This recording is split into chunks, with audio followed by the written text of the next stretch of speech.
We continue our storm watch coverage from Sonoma County this morning. KPIX 5's Emily Turner is live in Guerneville. Emily?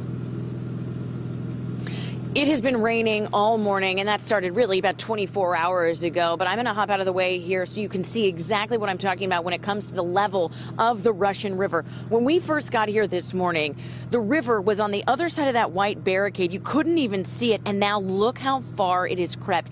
It is happening quickly, you guys, with all this rain that falls down. That's because the ground's already saturated from the storms that we've already had this month. So anything that really falls out of the sky ultimately runs off into the creeks and rivers. And we're not just talking about the Russian River here, although they're expecting this to rise about 26 feet, hitting flood stage by about 11 o'clock tonight. But in the meantime, all of Sonoma County is really under a flood watch as of 5 a.m. this morning because of this issue. Again, it's not just here at the Russian River. We're seeing flooding over near Mark West Springs Road by the creek over there, as well as across Sonoma County. There was flooding even last night in Sebastopol. So this is going to be a real thing we've got to keep our eye on because everything, again, so saturated that all of the water is just running straight off into those creeks. Now, this isn't the only problem in Sonoma County. One of the other concerns is debris flows, mudslides, rock slides, because, again, everything is so saturated with any additional water, it just kind of slumps down.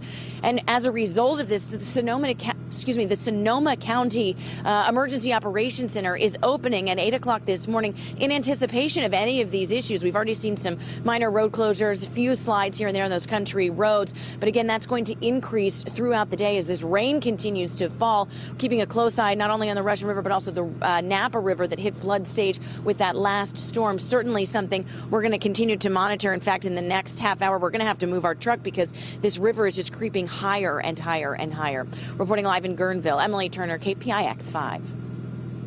And we'll definitely check in with Emily a little bit later. This week's storms are expected to be a big test of the temporary fix on Highway 37.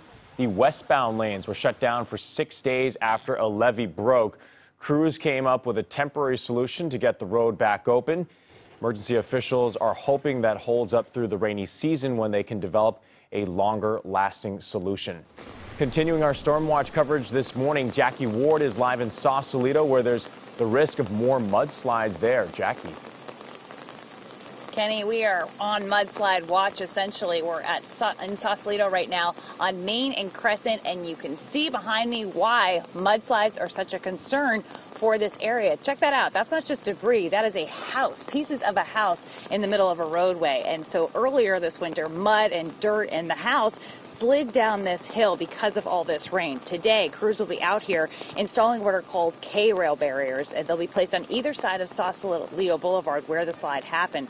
They will hopefully catch all the sliding debris. The goal is to stabilize this area as best as possible right now and keep this area clear and safe. That is why no entry for anyone except authorized personnel, and the road remains closed. This is a densely populated part of Sausalito, and some of the people who live around here seem to be used to this incredibly wet weather.